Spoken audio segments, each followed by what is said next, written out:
c'est bon, c'est rempli. Vous seriez pas scientifique? Si. Ah, c'est vous que je cherchais. Je voulais vous parler de la fête de la science. Plein de scientifiques vont présenter des animations sur un tas de sujets. En plus, cette année, l'océan est à l'honneur. Donc je me suis dit que ça pourrait vous intéresser. Ah bah oui, on est au courant. On est justement là pour faire nos prélèvements pour notre animation. Mais c'est génial! Mais ça va porter sur quoi? Ah bah ça, pour le savoir, va falloir venir nous voir à la fête de la science. J'ai tellement hâte! Bon allez, je vous laisse. Je vais essayer de trouver d'autres scientifiques pour faire la fête de la science. Comme Lucie et Faustine, de nombreux scientifiques seront présents à la Fête de la Science cette année. Et vous? Rendez-vous à la Fête de la Science du 4 au 14 octobre pour découvrir des animations scientifiques partout en région Pays de la Loire.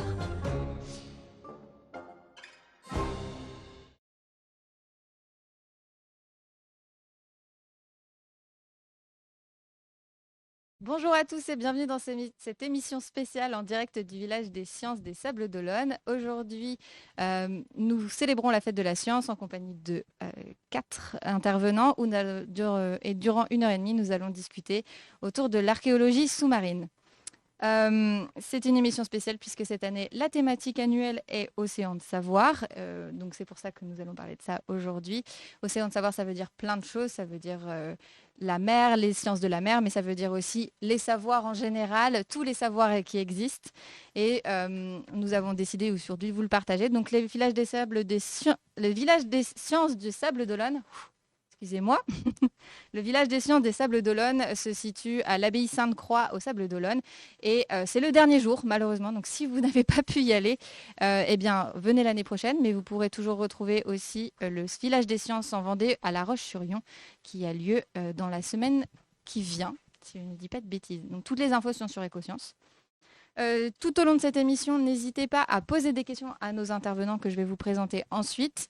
On tentera d'y répondre et de leur poser et d'y répondre. Donc n'hésitez pas à les poser dans le chat. Et puis évidemment aux personnes qui sont avec nous en direct dans la salle, à les poser au long de l'émission, mais aussi à la fin. Donc aujourd'hui, comme je vous l'ai dit au début, je suis en compagnie de 4 intervenants, donc 3 membres de l'AVAS, qui est l'association vendéenne de vidéo et d'archéologie sous-marine, si je ne me trompe pas. Et je suis bien entourée puisque je suis accompagnée de Michel Roland, qui est président de l'association, et Michel Vrignot et Tony Babary, qui sont tous les deux vice-présidents de cette association-là. Bonjour à tous les 3. Merci d'être avec nous aujourd'hui. Donc l'AVAS, c'est une association de plongeurs et archéologues passionnés, si je ne dis pas de bêtises. Et donc vous réalisez depuis 20 ans des recherches archéologiques en milieu marin et subaquatique, mais aussi des conférences, des films et de l'organisation de festivals et d'expositions. Mais ça, on en parlera un petit peu après. Et donc à vous 3, vous comptabilisez quand même plusieurs dizaines d'années d'expérience en la matière. Donc, Tout à fait. Merci beaucoup d'avoir accepté de participer à cette émission. Et puis, je suis aussi avec Monsieur Gilles Baron de Laboratoire Arcantique qui est spécialisé donc, dans la restauration d'objets d'archéologie. Vous pouvez, n'hésitez pas à vous passer le micro du coup, d'archéologie sous-marine. Et donc, le laboratoire Arcantique, c'est un laboratoire du département de Loire-Atlantique, situé à Nantes, et de conservation et restauration du patrimoine archéologique depuis 30 ans. Oui. Et il est spécialisé dans le patrimoine archéologique, terrestre et sous-marin, mais vous nous parlerez d'archéologie sous-marine. Du coup, dans cette émission, on retracera notamment le processus de recherche archéologique, de l'autorisation de fouilles à la restauration et en passant par la découverte. Donc ça va être une émission où on sera ensemble pour à peu près 1h30, voire plus, si mes intervenants sont bavards. Mais vous pouvez l'être, il n'y a pas de souci. Donc avant de rentrer un peu dans les détails, est-ce que vous pourriez nous présenter un petit peu l'AVAS et en quoi consiste le travail de l'association et qu'est-ce que vous faites? Bien, donc c'est moi qui vais vous le présenter puisque j'en suis le président fondateur et cofondateur avec mon ami Michel Vrignot, ici présent. L'AVAS a été créé en 2000, en avril 2000. C'était quelque chose d'original qui venait succéder à une autre association d'archéologie qui existait auparavant sur Saint-Gilles-Croix-de-Vie qui s'appelait l'ARIMS. Et personnellement, donc ça faisait une bonne trentaine d'années que je faisais des fouilles archéologiques sous-marines, un peu à la fois en rivière et même en mer en Corse. Et j'ai eu l'idée de m'installer ici au Sable d'Olonne, pour après me rapprocher de la mer, et donc de créer une association qui soit dédiée effectivement à l'archéologie. Il y a de nombreux plongeurs de qualité, des plongeurs de qualité au Sable d'Olonne, donc il nous manquait effectivement qu'une structure pour pouvoir organiser tout ça. Je me m'étais rapproché à l'époque avec Michel, on s'était rapproché de la mairie des Sables d'Olonne, M. Guédon, qui était maire à l'époque, et qui lui est intéressé par notre activité, parce qu'il avait comme projet de décorer la ville des Sables de Canon, de façon à bien faire ressortir l'aspect maritime de la ville des Sables d'Olonne. Pas seulement la pêche, mais également toute l'histoire de la ville des Sables d'Olonne. Donc, on a essayé de créer cette association vendéenne de vidéo et d'archéologie sous-marine, avec Michel, et en avril 2000. Donc, les statuts ont été déposés peu après, et rapidement, l'association a pris du volume, je dirais, puisque de nombreux plongeurs nous ont rejoints dans nos opérations de prospection.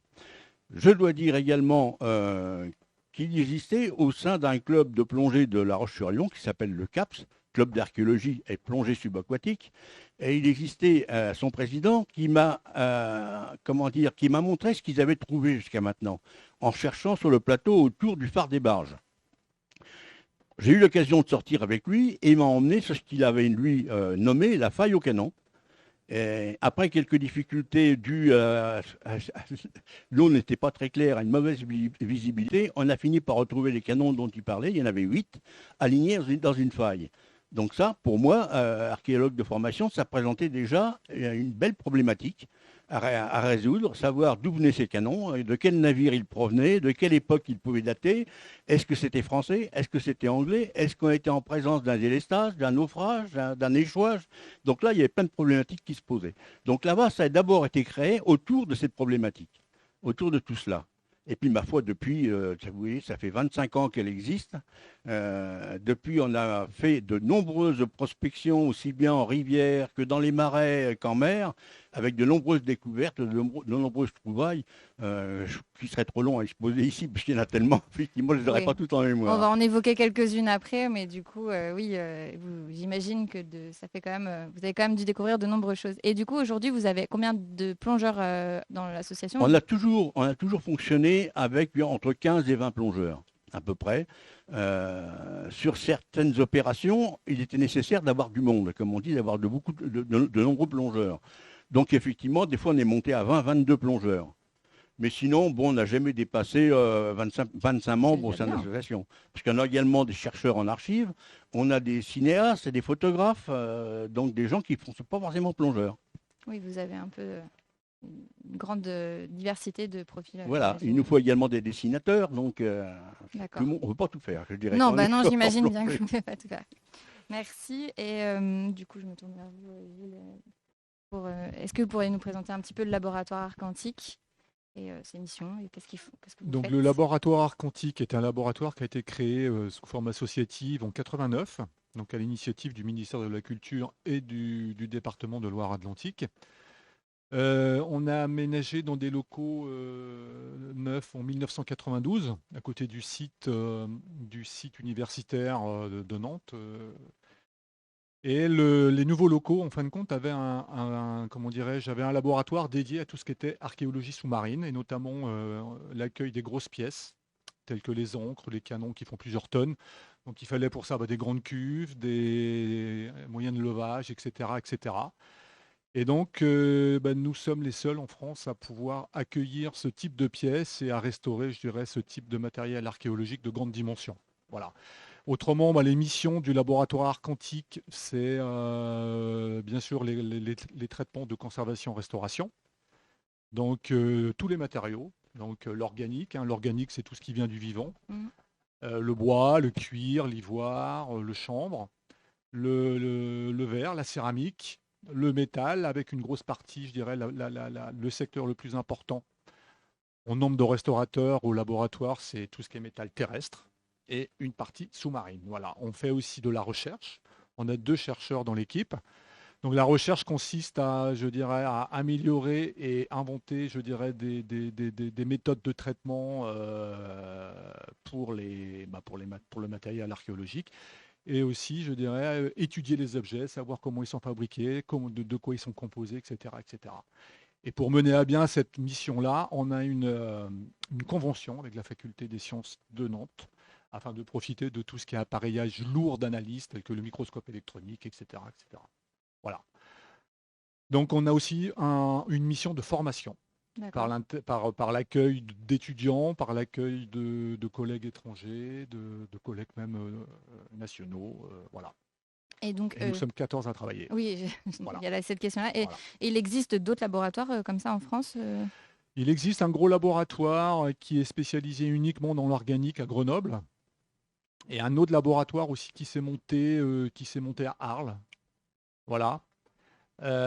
Et des petites structures, mais je dirais l'archéologie maintenant, c'est beaucoup de restaurateurs indépendants qui sont à leur compte. Voilà. D'accord. Ah oui, c'est Voilà. bien. Merci. On va pouvoir commencer du coup à plonger finalement dans le sujet. Si je me permets ce petit jeu de mots. Est-ce que, nous expliquer, peut-être même nous donner chacun aussi votre définition. C'est quoi l'archéologie subaquatique? Parce que là, on parle d'archéologie sous-marine. C'est quoi en fait concrètement? Qu'est-ce qu'on fait? L'archéologie subaquatique, c'est très différent évidemment de l'archéologie terrestre, du fait des conditions effectivement dans lesquelles elle se pratique. Ce qu'il faut savoir, effectivement, c'est que beaucoup de plongeurs en Vendée cherchaient des objets au fond, parce qu'on a un nombre d'épaves en baie des Sables qui est très important. Donc il y avait des plongeurs qui faisaient une collecte d'objets. Mais la collecte de l'objet par lui-même, ça ne sert pas à grand-chose, ça ne sert même à rien, parce qu'il va se dégrader sur une cheminée ou ailleurs. Alors que ce qui est intéressant, c'est de le faire parler, cet objet. C'est d'arriver à le situer dans un contexte, savoir d'abord à quoi il servait, où il pouvait se trouver, et en plus, après, également, de le conserver, de le préserver. Parce que sinon, il va se corroder, bien souvent c'est du métal, hein, bien souvent il va se corroder et disparaître, hein, il réduit en poudre. Donc l'essentiel pour nous, nous avons à la fois un rôle de prospection, donc de découverte. C'est ce que fait l'AVAS, c'est de la découverte. Mais après, il y a également le travail, je dirais, de fouille sur le site pour arriver à situer tous les objets les uns par rapport aux autres, etc., pour essayer, ce qui nous permettra par la suite d'identifier sur quel site on se trouve, sur quel type de site on se trouve. Et après, effectivement, c'est toute la partie promotion. Alors la partie promotion pour l'AVAS, c'est Michel Vrignot donc, qui s'en est occupé principalement, c'est de la vidéo, c'est du film et de l'image. Donc on en a fait beaucoup. On a même fait deux fois des festivals de films sous-marins, ici au Sable d'Olonne, aux Atlantes.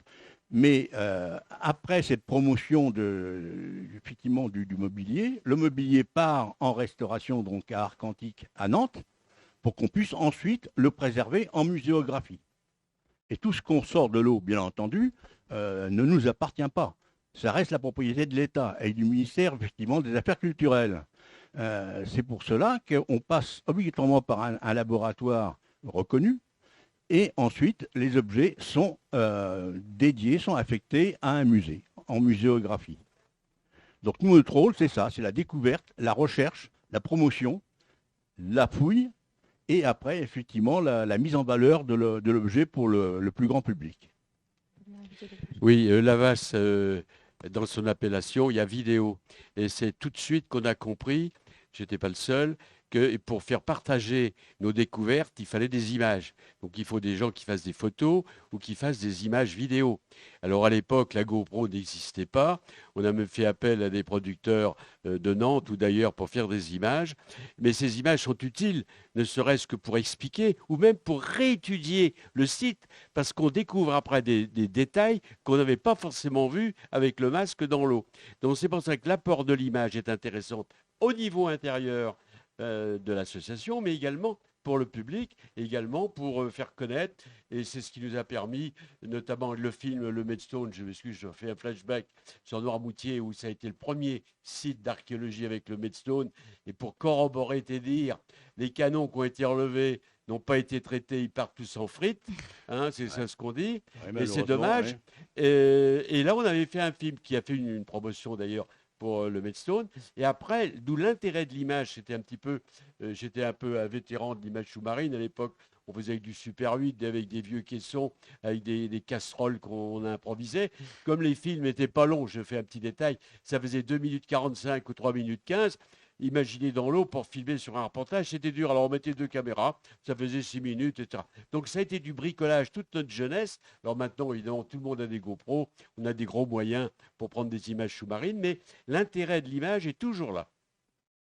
Oui, c'est important ce que dit Michel, parce qu'effectivement, l'image, ça sert à la promotion. Donc, effectivement, on monte des films, etc. Mais moi, en tant qu'archéologue, ce qui m'intéresse, c'est d'avoir une vue à un instant donné du fond, tel que se trouve effectivement l'objet in situ, en situation. Comment il est placé et par la suite, comme bien souvent on plonge dans des conditions difficiles, avec très peu de visibilité, l'œil de la caméra est meilleur que le nôtre. Et on a beaucoup plus de détails quand on regarde nos films, quand on revoit nos films après, on a beaucoup plus de détails sur l'objet que lorsqu'on les a vus au fond. Donc pour moi, après, je vais devoir faire des rapports, je vais devoir faire des croquis, des plans, etc. Pour moi, les images sont très importantes. Elles nous servent un peu comme sur une scène de crime. Quand vous arrivez sur une scène de crime, vous touchez à rien, vous filmez tout. Et c'est après qu'on peut exploiter effectivement les images. Ben là, c'est pareil. En sous-marin, c'est un peu la même chose. Autant c'est facile de fouiller, je dirais, en terrestre, parce que là, personne ne va venir bousculer le site, piller le site, ou comment dire, l'abîmer. On peut mettre des barrières, on peut mettre tout ce qu'on veut pour protéger le site. En sous-marin, on ne peut rien mettre pour le protéger. Donc ça veut dire qu'il va y avoir des coups de drague, il peut y avoir des coups de drague, il peut y avoir effectivement comment dire, des palangres qui viennent se prendre dessus, etc.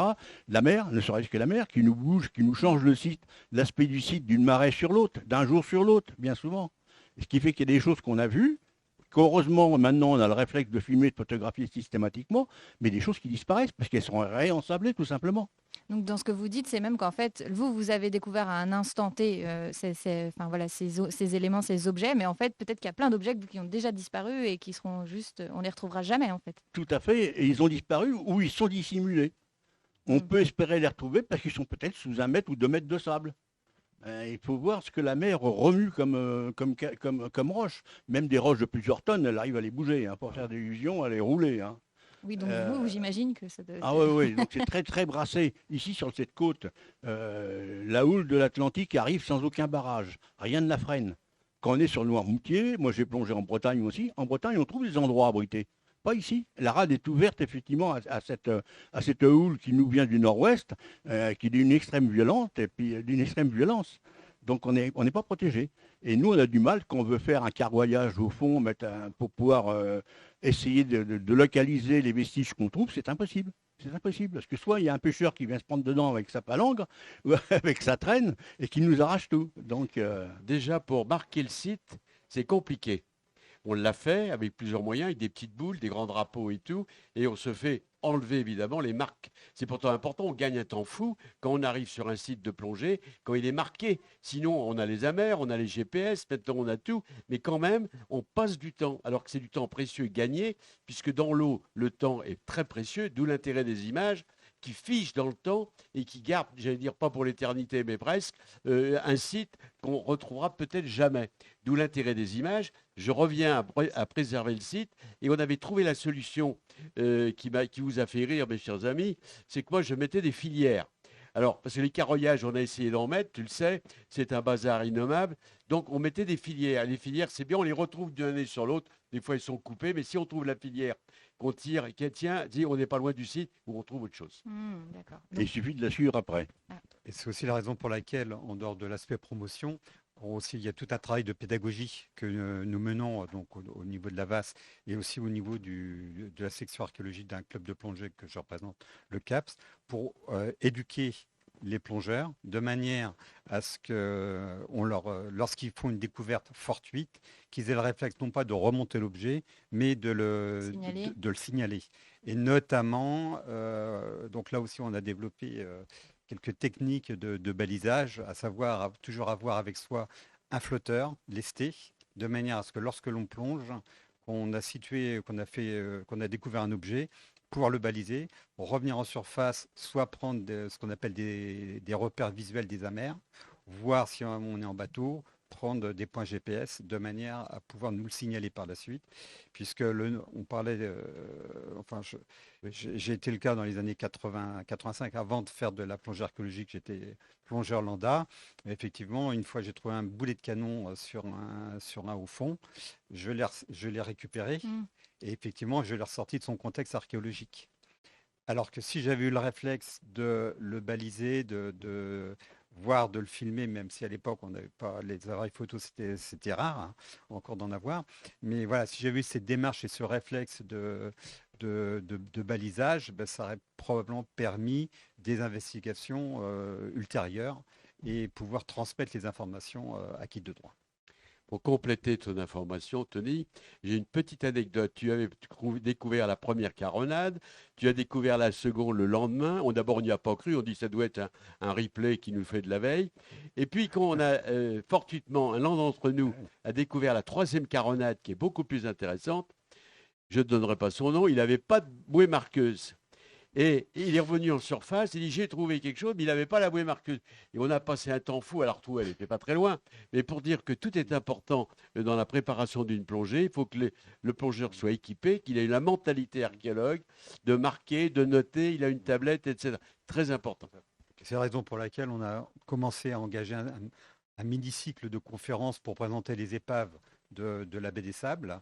Déjà présenter les travaux que nous avons réalisés au niveau de la VAS et aussi au niveau du CAPS, et notamment auprès d'une population qui sont les apnéistes, qui ont fait des découvertes fortuites, de manière à leur apporter, leur donner les bons réflexes. Oui, parce que ça me vient à cette question que j'avais envie de vous poser. En fait, comment on découvre des lieux de fouille, comment ça se passe? Là, vous parlez justement de ces exemples-là, mais il y a d'autres aussi de méthodes pour découvrir potentiellement... Oui, savoir vrai, où est-ce que vous allez vrai, plonger. Tony vient de parler effectivement des apnéistes, mais il y a également les chasseurs sous-marins. Les chasseurs sous-marins qui bien souvent nous signalent effectivement des choses qu'ils ont trouvées au fond, qui les situent plus ou moins bien, ce qui fait qu'on ne les retrouve pas toujours comme il faudrait. Ça, c'est une façon de découvrir. Des pêcheurs qui de temps en temps chalutent, font une croche quelque part, etc. Et éventuellement nous la signalent ou remontent une pièce d'artillerie dans leur chalut. Ça arrive aussi. Donc leur témoignage est important aussi. Et puis sinon, ma foi, l'autre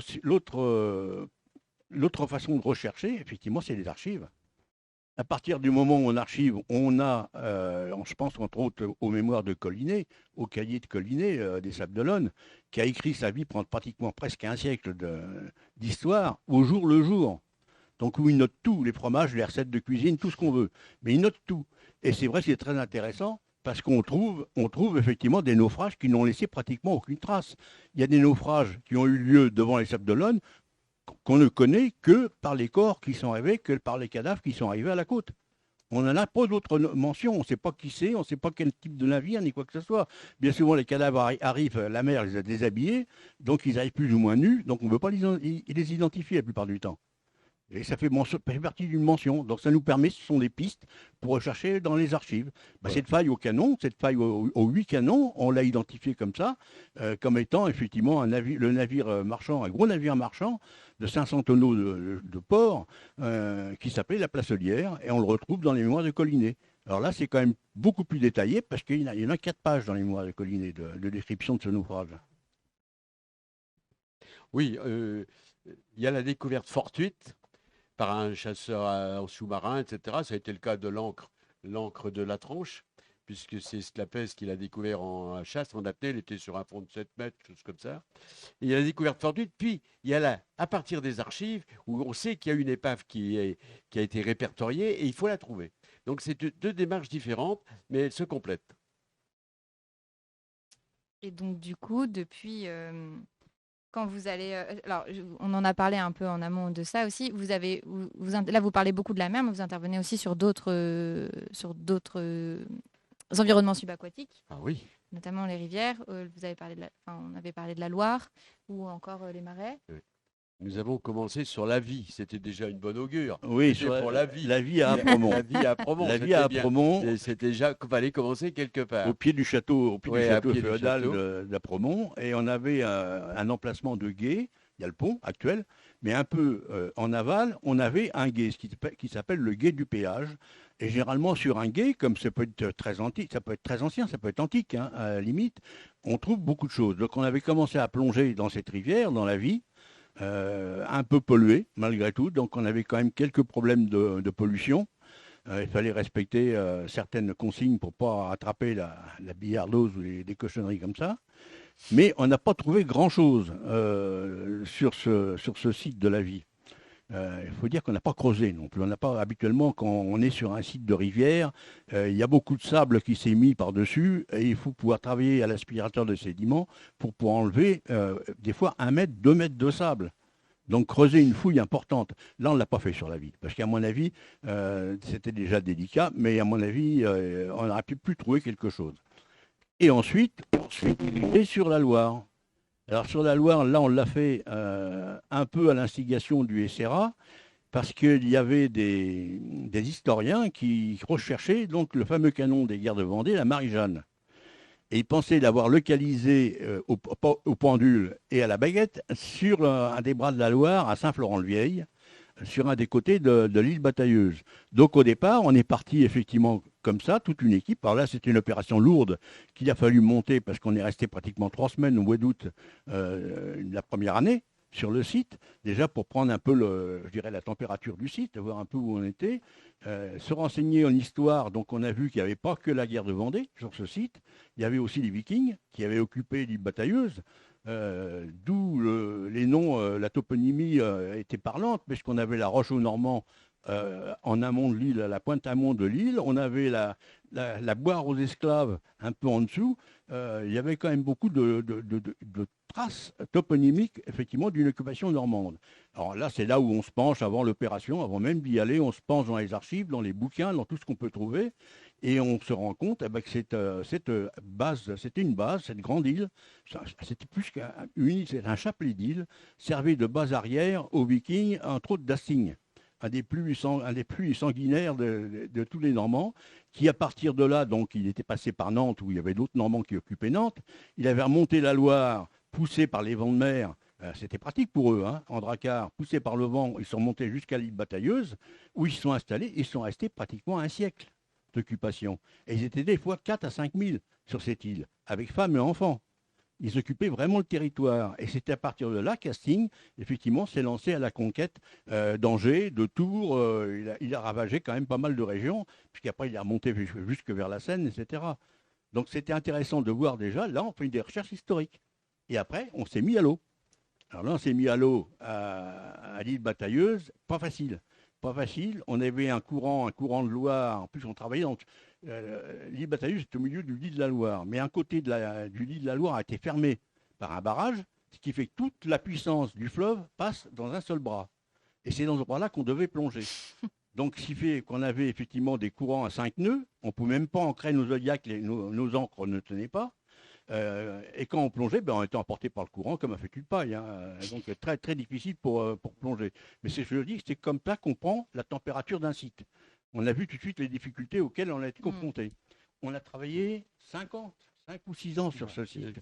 5 ou 6 années de suite. Et on a été obligé de faire appel aux militaires. Hein. Tout à fait. C'est comme ça aussi qu'on a pu mettre en place des techniques de plongée et de prospection un peu particulières, parce qu'avec la force du courant, on ne pouvait pas remonter. Donc en fait, on était harnaché avec des pendeurs, et en fait, on faisait des mouvements pendulaires, et on se laissait, en fin de compte, emporter par le courant de à peu près 1 mètre par 1 mètre, avec des mouvements pendulaires, et en fin de compte, on cherchait des objets avec nos mains, et en fin de compte, nos doigts étaient nos yeux. Parce que vous n'aviez aucune visibilité. Aucune visibilité. Alors, il y a 2 endroits où il y a un peu de visibilité. 30 cm sous la surface, on voit un petit peu que c'est la clarté du jour. Et puis, quand tu le sais mieux que moi, parce que tu as été excellent dans la manœuvre, c'est qu'au ras du sable, du gravier qui décarnit, eh bien, on a une petite visibilité. Pas grand-chose, mais il y a comme quelque chose. Je ne sais pas si vous le sentez, non? Si, oui, mais ce qu'on a senti surtout par les endroits, avec la force du courant, c'est que le fond bouge. Ah, mais complètement. Le fond on voit bougeait, le gravier tout le sable au fond se déplaçait. On voit le gravier qui... Ah oui, tout à fait, mais on le voit. Se déplaçait vite. On avait le masque de plongée, donc on a une vitre sur le masque qui était criblé de cailloux. On était criblé de cailloux au risque, effectivement, il fallait mettre la main devant pour éviter que la vitre casse. Le courant était tel que bien souvent, le détendeur qui doit nous délivrer l'air au fond ne fonctionnait pas ou était en débit continu. Donc ça a été quand même une grosse épreuve. Nos points fixes en Zodiac ne tenaient pas non plus à cause de la force du courant, donc on a fait appel à l'armée. On a fait appel à l'école du génie d'Angers, où ils ont une équipe de ce qu'ils appellent les plongeurs d'aide au franchissement, qui sont des plongeurs d'excellente qualité, puisqu'ils sont habitués à plonger dans le Rhin, entre autres. Donc le courant, ils connaissent. Et ils nous ont initiés à leur méthode de plongée. Ils sont venus une année, au mois d'août, avec ce qu'ils appellent des portières, qui sont des grosses barges qui servent au franchissement, qui servent à faire passer les chars d'une rive à l'autre. Donc ça tient bien la route. Ils ont ancré ces portières dans le courant de la Loire avec 2 fois 300 kg d'encre à fourcher en pointe. Et c'est à partir de là, ça nous servait de base, nous, pour partir, nous attacher, nous brûler sur la barge et nous laisser dériver au courant. On avait 50 mètres de laisse pour nous tenir accrochés à la barge et pour prospecter dans le courant. Voilà les conditions de travail. Alors c'est vrai que ça a été un peu épique cette année-là. Et vous faites ça bénévolement. Ce qu'il faut préciser, que pour glisser, pour allonger la zone de manœuvre, on a un cliquet comme un peu les alpinistes. Ça, il faut se préciser. bloquer, un bloqueur. Ouais. Un bloqueur. Ça bloquait et on pouvait faire l'essuie-glace. On lâchait un peu de laisse, on pouvait encore un peu de mou et on retrouvait encore 50 cm. Donc on balayait une surface. Alors celui qui était courageux, il allait plus loin, mais il était secoué. Celui qui était carrément dans la ligne, c'était plus facile, quoi. Ah oui, quand même. Donc il y a cliqué. Prenez quand même des risques. Ouais, se laisser glisser le long de la corde comme ça. Ce qui posait problème après, c'était la remontée, la récupération du plongeur. Parce que là, ça allait vite. Si on le laissait partir, on l'aurait retrouvé à Ancenis ou ailleurs. Hein. Donc il fallait que le Zodiac. On a retrouvé plus loin. Si, mais c'était pas sur l'Ibatailleux, c'était plus bas. Je sais, c'était plus bas. Elle a été plus bas, je sais. Mais c'est vrai que c'est pareil, ça c'est l'école du génie qui nous a appris à récupérer les plongeurs qui partaient dans le courant. Rassurez-moi, quand vous en parlez, ils sont toujours vivants. Oui, non, on n'a pas eu de blessés, on n'a pas eu de pertes, on n'a pas eu de blessés. De temps en temps, on a eu des grosses peurs quand même. Grâce à toi, je dois le dire publiquement, je sais que en surface, à un moment, j'étais au bout de la corde ou je sais pas quoi, mais je pouvais à peine respirer. Allez, tu vas crier du bord sur la berge, descends au fond, tu seras beaucoup mieux, ce qui est vrai, et après on a récupéré. Mais il y a des moments, des fois, qui ont été tendus. Ça, c'est vrai. Il faut peu de choses pour qu'un accident se produise. Je me souviens d'une plongée avec Georges Davion qui nous a quittés. Il était en bout de laisse, il est remonté en surface pour qu'on le récupère, et il devait se dégager, se libérer de la laisse. Il n'a pas pu. Il était emmêlé, il était bloqué. Oh là. Très mauvaise situation, parce que là, effectivement, il buvait. Vu la violence du courant, il buvait. Et il ne pouvait pas remonter, il ne pouvait pas se remonter le long de la corde ni quoi que ce soit, il n'arrivait pas à se dégager. Il a fallu que j'y aille. Alors là, ça en est passé quand même près de l'accident, parce qu'il a fallu que j'y aille tout seul sur un Zodiac, m'accrocher d'une main à Zodiac, moteur arrêté, m'accrocher d'une main à son niveau, et de l'autre main, le libérer, pour arriver à le libérer. Parce qu'on n'était pas assez nombreux, il a fallu être moins 2 sur ce coup-là. Mais bon, j'ai réussi à le libérer de la main qui était libre, et puis après, je me suis lâché avec le Zodiac, et puis j'étais récupéré plus bas. Mais des fois, c'était chaud quand même. Hein. Au tout début, on plongeait avec 2 bouts. Je ne sais pas si tu te souviens. On ne connaissait pas la technique. Grâce au génie d'Angers, on a joué avec un bout, parce qu'il avait un qu'on gardait en sécurité, mais 2 bouts dans l'eau, ça fait 2 de trop presque. Ouais. Ils s'en mêlaient tout le temps. Et c'est eux qui nous ont mis la technique d'une seule filière pour descendre. Comme ça avait déjà beaucoup de soucis, mais 2, on ne s'en sortait pas. Peut-être que vous pouvez nous expliquer un peu nous vulgariser justement comment ça se passe une plongée, comment est-ce que ça fonctionne, enfin voilà, parce que là, même en amont, comment est-ce que vous avez obtenu les autorisations, combien vous en faites, etc. Ça, c'est autre chose. Ouais, les autorisations, puis aussi comment ça se passe sur place. En fait, si vous voulez, vous avez lorsqu'on organise une plongée, vous avez un responsable d'opération qui responsable d'opération qui en l'espèce c'est Michel Roland, qui fait toutes les démarches administratives pour solliciter une opération pour prospecter à un endroit donné, avec ou sans matériel spécialisé, tout dépend de la nature de la demande. Donc il y a tout un dossier à constituer. Une fois que l'accord est donné, il est donné pour un certain temps, donc ce qui génère pour nous d'autres problématiques, Michel en parlera tout à l'heure, effectivement liées aux contraintes météorologiques, parce qu'effectivement... la mer n'est pas toujours bonne. Voilà, on ne plonge pas en Méditerranée, on n'a pas de l'eau claire toute l'année, et effectivement, on est assujetti aux conditions météo. Et donc, nous sommes tenus de respecter des protocoles de sécurité, notamment, par rapport aux plongeurs, par rapport à leur qualification, puisque pour faire de l'archéologie sous-marine, il faut avoir une qualification de plongeur archéologue et à minima d'avoir un niveau, donc le niveau 2, qui permet de plonger à une certaine profondeur pendant un certain temps. Ce sont voilà, les prérogatives minimales. Après, dans l'organisation de la plongée, vous avez ce qu'on appelle un chef d'opération hyperbar, donc, dont je remplis les fonctions avec une autre collègue. Et effectivement, dans ce protocole, nous sommes tenus d'organiser les plongées en termes de sécurité, temps de plongée et surveillance, effectivement, et porter assistance si toutefois un plongeur se trouve en difficulté, soit par rapport à des problématiques liées au matériel, soit par rapport au courant. Voilà, donc alors sachant qu'effectivement, sur ce type de plongée, souvent avec Michel Laurent, nous partageons les tâches de manière à pouvoir aussi plonger successivement et pouvoir effectivement, le but étant de plonger le plus souvent possible pour prospecter le plus régulièrement. Oui, c'est vrai que les autorisations administratives pour nos opérations doivent être obtenues préalablement à nos opérations. Bien souvent, donc ça dépend, nous dépendons pour la mer, pour tout ce qui est maritime, du DRASM, le département des recherches archéologiques subaquatiques et sous-marines, ministère de la Culture, et pour tout ce qui est au eau intérieure, du service régional de l'archéologie, du SRA.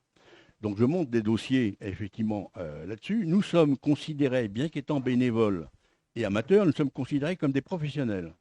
C'est-à-dire que nous sommes tenus par la législation aux mêmes obligations que les plongeurs professionnels. C'est-à-dire que nous devons le classer soit 1B, soit 2B, etc., suivant la profondeur d'intervention. Et c'est vrai que toutes ces démarches administratives sont très lourdes, parce que non seulement nous devons nous soumettre à cette classification professionnelle, mais également notre matériel, avec tout ce que ça comporte, effectivement, comme révision obligatoire. Et qui dit révision obligatoire dit également coût des révisions.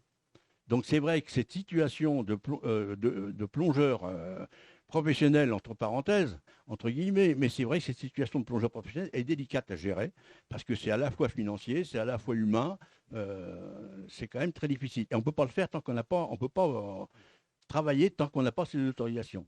J'ajouterai une chose qu'on n'a pas encore dit jusqu'à maintenant, mais qui est effectivement importante, c'est qu'on a le droit on n'a pas le droit de remonter un objet du fond sans l'autorisation préalable du DRASM ou du SRA.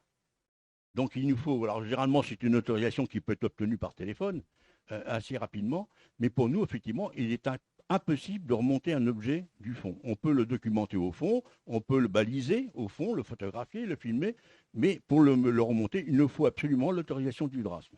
Ils interviennent ou pas? Est-ce qu'il y a des équivalents? Alors, ils interviennent, des fois ils interviennent parce qu'effectivement, nous sommes bien souvent à l'origine des découvertes. Parce qu'on est quand même assez nombreux comme plongeurs, pour toute la France, parce que ça fonctionne partout pareil. Et les plongeurs du DRASM ne sont pas assez nombreux pour tout couvrir. On est souvent à l'origine de la découverte d'un site, on peut parler d'un naufrage ou d'autre chose.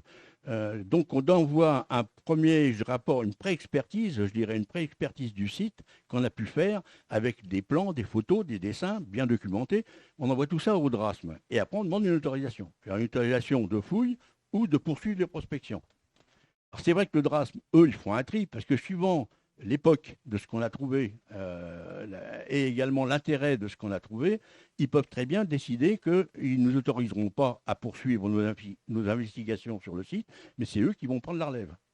Parce que là, ils vont venir avec du matériel, je dirais, avec des moyens beaucoup plus lourds et avec des matériels professionnels. Mais jusqu'à maintenant, sur nos opérations, on n'a pas été trop brimés à ce niveau-là, parce qu'on a fait d'autres opérations, je pense entre autres au Groin, à la pointe du Groin, le combat de la Seine contre 3 frégates anglaises, sur lesquelles on a travaillé aussi. C'était des sujets intéressants sur lesquels ils nous les ont laissés quand même. Alors c'est vrai que c'est une question de rapport aussi, de rapport humain entre le DRASM et nous. Parce que, en fait, finalement, vous êtes une association, comme vous dites, vous n'êtes pas professionnel, mais vous êtes considérés comme des professionnels, puisqu'ils ont besoin finalement de votre travail. Il est essentiel, parce qu'ils n'ont pas forcément l'équivalent, j'imagine, de plongeurs au niveau de l'État, enfin en tout cas professionnels, qui pourraient remplacer votre travail. C'est ça. En fait, ils n'ont pas suffisamment de moyens humains et matériels pour pouvoir couvrir toutes les zones. Et c'est la raison pour laquelle, effectivement, les bénévoles ont quand même ce rôle de sentinelle, hein. C'est vrai qu'il y a quand même une très bonne complémentarité avec les plongeurs archéologues amateurs, et notamment en ce qui concerne notre association, puisque ça fait plus de 20 ans qu'on œuvre localement. Et effectivement, il y a une confiance réciproque qui s'est installée. D'ailleurs, ce qui nous a aussi aidé dans des découvertes fortuites, puisque comme Michel Roland l'a souligné, on n'a pas le droit de remonter un objet sans accord. Ça nous a, parfois, on a été amené quand même à faire lors de découvertes fortuites, et je pense d'encre en pierre que nous avons pu remonter dans la baie des Sables. Avec les marées et avec les tempêtes, on n'est pas sûr d'une plongée sur l'autre de pouvoir retrouver l'objet, même quand bien même on pourrait le baliser. Le balisage, ça peut rester, c'est mettre un flotteur avec une petite garcette, un petit fil qui fait 2 mm de diamètre, ça peut rester quelques jours. Ouais. Si tant est qu'il ne soit pas arraché par un plaisancier, une traîne ou pris dans une hélice. Donc on a été amené effectivement à faire remonter des objets et ensuite de les déclarer pour permettre après au DRASM d'intervenir si besoin. Donc parfois, était. vous prenez ces libertés-là quand même si... C'est Pas trop le choix, quoi. Les capots de quand platine. les Réservé, circonstances. Les capots de platine. C'est par vrai, exemple. c'est vrai que c'est une décision effectivement qu'il faut prendre tout de suite, sur place, parce que le lendemain, l'objet peut avoir disparu. Oui. Il peut Donc, en avoir fait, été il y a une perte. recouvert, déplacé, il peut lui arriver plein de choses. Et quand c'est un objet, on voit que c'est un objet isolé et qu'il est comme ça, bon, on le photographie au fond, toujours pour avoir ces images, ces premières images de sa position au fond, etc. Et après, effectivement, on peut le remonter. Et à ce moment-là, on le signale a posteriori au DRASM. D'accord. Les 2 capots de platine, c'était le cas, je crois. Ouais, parce que c'était des objets qui étaient isolés de tout contexte. Par la suite, on s'est aperçu que malgré tout, qu'il y avait un contexte beaucoup plus large tout autour. Mais ça nous a permis de les resituer quand même sur un plan de masse. Vous pouvez expliquer ce que c'est, capot de platine, tu peux expliquer? Les capots de platine, alors là, ça concerne l'artillerie. L'artillerie du XVIIIe siècle. À l'époque, la mise à feu des canons, et entre autres, là, c'était des caronades, donc des canons courts. La mise à feu se faisait par des platines à silex. À la fin du 18e, c'était encore des platines à silex. Platines à silex, ça ressemble un peu à ce qu'on voit sur les fusils de l'époque, les fusils à pierre, effectivement, où on a un silex qui est coincé entre 2 mâchoires de la platine et qui vient frotter effectivement sur le bassinet où se trouve une charge de poudre d'amorce. Une charge de poudre d'amorce qui ensuite donc va communiquer le feu à la charge du canon. Ces platines sont généralement en bronze pour éviter la corrosion en mer. Ces platines sont en bronze et sont excessivement fragiles. Donc bien souvent, elles sont protégées par ce qu'on appelle un capot de platine. Alors, le capot de platine il est fabriqué à bord, hein, bien souvent. C'est une plaque de plomb qui est mise en forme un peu comme un bonnet qu'on viendrait mettre par-dessus la platine pour la protéger des chocs et qui est attaché au canon, qui est attaché à la culasse du canon par un lien, quel qu'il soit. Ces capots de platine, effectivement, là, ceux qu'on avait trouvés, ils provenaient d'un délestage d'un navire en difficulté, d'un navire qui s'était échoué sur la roche, qui avait balancé ses caronades par-dessus bord, et donc les capots de platine avaient sauté, s'étaient dégagés sur le fond.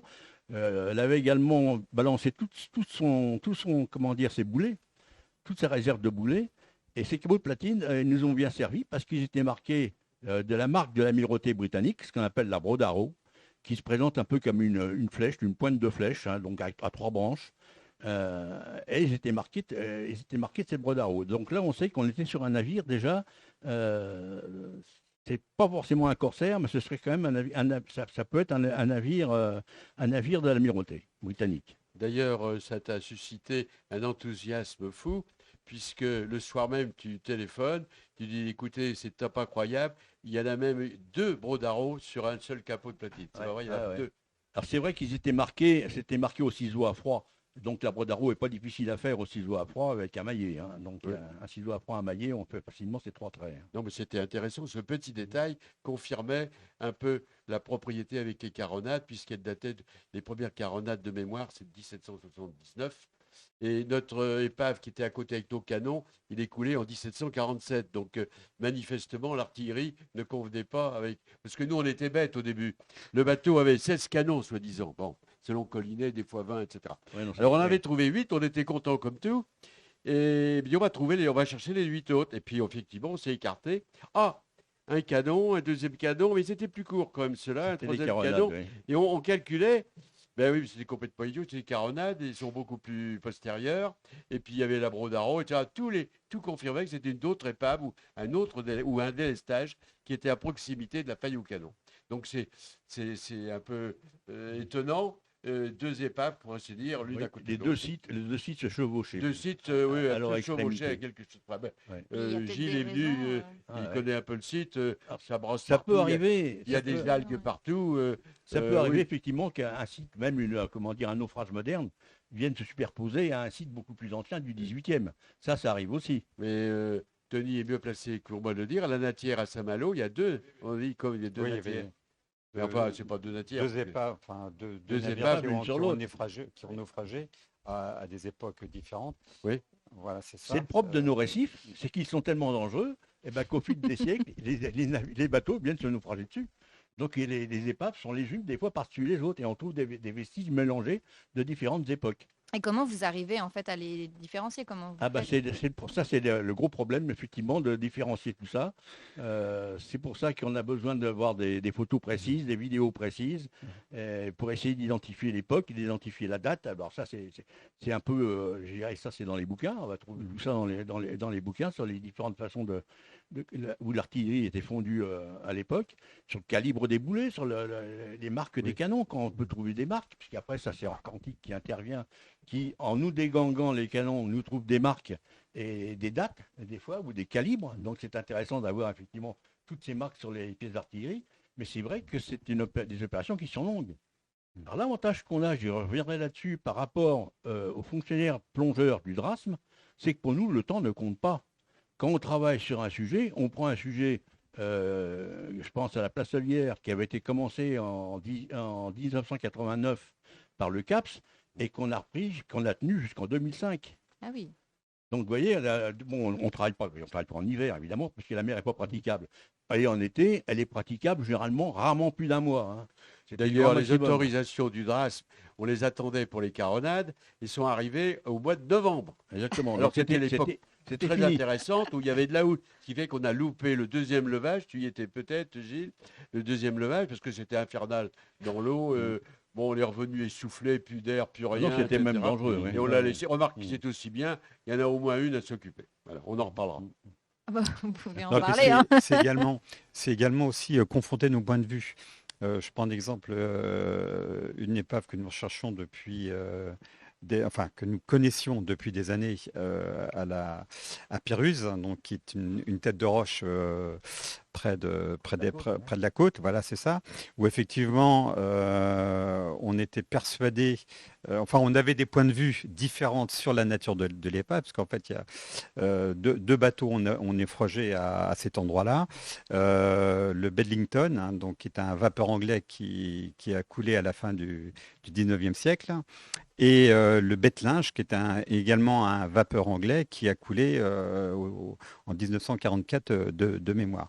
Et en fin de compte, on n'était pas du tout d'accord entre nous sur l'endroit présumé des naufrages. On pensait qu'il y avait deux lieux de naufrage, et en fait, à force de recherche sous l'eau d'objets trouvés et également de photographies retrouvées par la suite, effectivement, on a déduit qu'il y avait bien deux naufrages au même endroit. Donc, qui dit deux naufrages au même endroit peut même supposer qu'il y a peut-être d'autres naufrages également au même endroit. Ce qui renforce ces problématiques de recherche, d'analyse et ensuite de restitution. Oui, puisque du coup, potentiellement, vous retrouvez des Oui, parce que objets ces de navires d'autres dont naufrages. on parle, effectivement, ce sont Tout à des fait. navires qui datent du première moitié du 19e. Première moitié du 19e siècle. Ce sont des charbonniers qui amenaient le charbon de Cardiff ici et qui repartaient avec du blé, du sel, autre chose. Mais il y en a quand même beaucoup de ces charbonniers anglais qui ont fait naufrage devant la côte des Sables.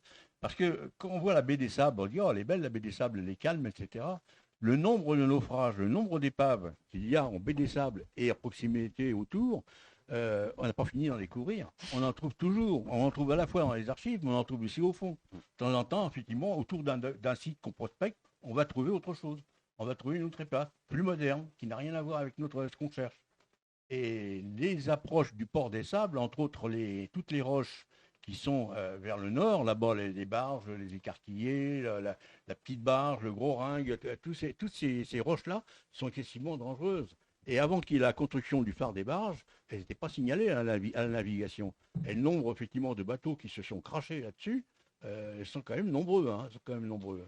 Et même après la construction du phare des barges, en 1889, au mois de décembre, quelque chose comme ça, le Lavalette, qui transportait de l'alcool, c'est peut-être pour ça d'ailleurs, ils avaient du brouillard. Il y avait du brouillard, mais il devait y en avoir chez eux. Ils se sont écrasés au pied du phare. Et où d'ailleurs on a vu l'épave, parce que systématiquement, on fait comme des quarts. Michel Roland nous dit on va prospecter là, on va s'écarter. Et chaque fois, on a trouvé les chaudrons, les cuisines, on a avancé. On fait un quadrillage de surface. Un quadrillage de surface. À partir et de après, il y a eu les pièces que vous avez vues en abondance, n'est-ce pas, Denis? Et on continue, et en tournant autour du plateau des barges, eh ben, on est arrivé sur le fameux Lavalette, qui n'est pas inintéressant d'ailleurs. Tout à fait. N'est-ce pas? Oui, parce qu'il a des encres, il a des encres, ce qu'on appelle, à l'époque, on appelait ça des encres d'essai. Donc c'est des encres tout à fait originales qu'on voit assez rarement en musée. Il y en a au moins 2 qui sont intéressantes à remonter. Mais on verra quand on aura les finances pour les faire traiter. Il y a une encre Trottmann à Port-Joinville, à Lisieux. Oui, qui est sorti. Qui est à côté de. Je l'ai vu, je la connais. Ouais. Mais c'est pas fréquent ces encres. Non. On est dans une période où on cherche à améliorer l'ancrage des bateaux et on fait des essais. On fait des essais avec toutes sortes d'encres pour qu'ils tiennent sur différents fonds, etc. On quitte un peu l'encre traditionnelle qu'on connaît tous, qui est l'encre de l'amirauté, qui est classique, avec un jas en bois, etc. Après, on était passé avec un jas en fer repliable le long de la verge. Enfin, il y a plein d'améliorations qui se font dans cette fin du 19e. Il y a plein d'améliorations qui se font sur les encres. Il y a un gros travail de recherche. Et c'est vrai que ces encres Trottmann, pour nous, sont très intéressantes, parce que là, ce sont les bras qui sont amovibles, qui sont au bout de la verge, qui sont amovibles, qui basculent pour avoir une meilleure croche. Donc il y a plein de choses comme ça qui sont intéressantes effectivement à sortir. Alors à chaque fois, effectivement, ça peut donner l'objet d'une publication ou de quelque chose. Vous vouliez rajouter? Non, c'est bon. Donc en fait, ça permet aussi, à la fois, ça permet de retracer l'histoire de ces naufrages potentiellement, mais aussi de retracer l'histoire nautique finalement aussi de l'évolution de l'ingénierie nautique, Absolument. C'est tout l'intérêt finalement. Parce que les pièces qui ont été relevées, que je vois sur l'écran, elles sont datées de 1642, c'est ça? C'est ça, Louis XIII. Donc bien, Siège de La Rochelle. Bien, oui, 1628. Et donc s'ils sont marqués 1642, donc c'est postérieur. Voilà. Alors là, il y a des théories parce qu'il y a encore des encres qui ont été trouvées à côté. Il y a peut-être c'est un peu une découverte isolée, parce qu'on a l'impression effectivement c'est une petite caisse de bord ou une bourse qui est tombée à la mer, parce qu'il n'y a vraiment rien, il y a vraiment autour. C'est impressionnant. Ouais. Alors un jour, quand on a découvert ça, on a fait un petit article dans la presse, gentiment, on a trouvé des pièces, et le journaliste a mis des pièces en or. Oh là là, non, ce sont des pièces en cuivre, ça va mal se passer. Très illisible. Non, il y a rien, comme quoi que plus c'est gros, plus ça passe. Oui, mais le Dras m'avait pas trop apprécié, effectivement, qu'on ait trouvé des pièces en or aussi nombreuses sans qu'il soit au courant. Vous les auriez gardées, peut-être. Voilà, parce que là, on est vraiment dans le cadre d'une découverte fortuite. Et vraiment, en cherchant d'autres vestiges des naufrages que l'on a précédemment évoqués, effectivement, on est tombé sur déjà, enfin. Pour avoir découvert ces pièces, effectivement, au tout début, pour l'anecdote, sous l'eau, j'ai vu un grain de sable vert. Sauf que le vert n'est pas une couleur naturelle sous l'eau. Et en fait, c'était de l'oxyde de cuivre. Et en dégageant ce sable, je me suis aperçu, je suis tombé sur à peu près une dizaine de pièces, une vingtaine. une centaine, donc c'est les pièces que l'on voit actuellement là. Et en fait, il s'est avéré que ces pièces-là étaient autour d'une roche. Donc, raison pour laquelle on a surnommé le lieu de la découverte la roche aux pièces. Et en fait, au total, on a trouvé 3000 pièces de monnaie. Donc, et devant la problématique, donc c'est là que ça devenait intéressant, puisqu'on a découvert à côté une encre, quelques fragments de céramique. Voilà. Et c'est tout l'intérêt, on va dire, de ce type de découverte. C'est à partir d'un objet, essayer de reconstituer l'histoire, déjà l'histoire du naufrage, les conditions de vie aussi, puisque on pense que c'est probablement une caisse de bord, probablement peut-être un caboteur qui venait. Alors venait-il de La Rochelle, venait-il de Nantes? Il s'est drossé sur le plateau des barges que l'on a vu tout à l'heure avec les déferlantes. Vous voyez, ça c'est des pièces, voilà comme elles se présentaient sous l'eau. Ah oui. Voilà, donc c'est vraiment des... Lui, il a l'œil archéo. Il faut avoir l'œil pour les voir. Il a toujours l'œil archéo. Et c'est lui qui trouve des choses étonnantes. Voilà. Et donc, effectivement, quand on voit la violence des vagues qui déferlent sur les rochers, on peut très bien imaginer qu'effectivement, un bateau en perdition, de nuit, se soit drossé. Le capitaine n'ait pas eu le temps de récupérer sa caisse de bord. Alors après, ça ouvre de nouvelles problématiques, puisque nous n'avons trouvé à ce jour que des pièces en cuivre.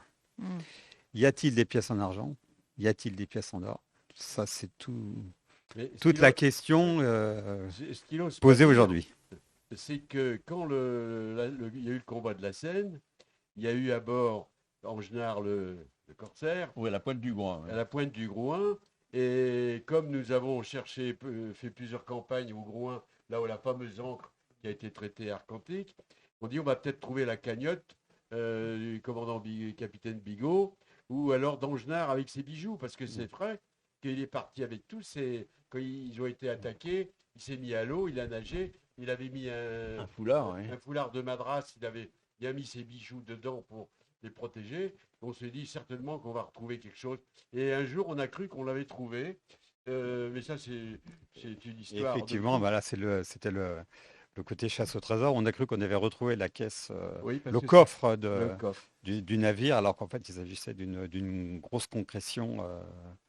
Ah oui, mais c'était tout à fait effectivement, comme quoi sous l'eau, des fois, on voit ce qu'on a envie de voir. Oui, vous étiez dans la... Voilà, parce qu'on a tous en nous mais il va y retourner, ce petit côté Tintin chercheur de trésors. Dans l'histoire de la Seine, à pique, cette bataille du Gouin, du coup, l'histoire dit que le capitaine Bigot, donc le capitaine de la Seine, avant d'être capturé, parce qu'il avait été blessé à la jambe par un Biscayen, par un petit boulet, avant d'être capturé par les Anglais, avait balancé sa caisse de bord par-dessus bord. Donc normalement, elle aurait pu être trouvée. Sachant que les vagues telles qu'elles sont disposées là-bas ramènent tout le long du Gouin. Peut-être qu'elle a été trouvée en fait. Mais peut-être qu'elle a déjà été trouvée.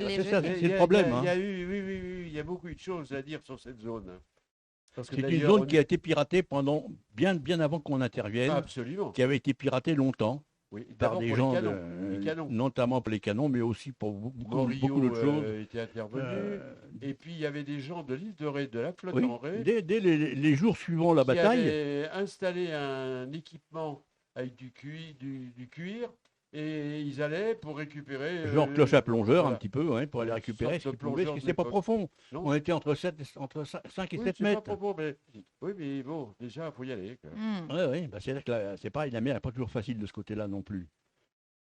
Mais il reste des choses à trouver, c'est sûr.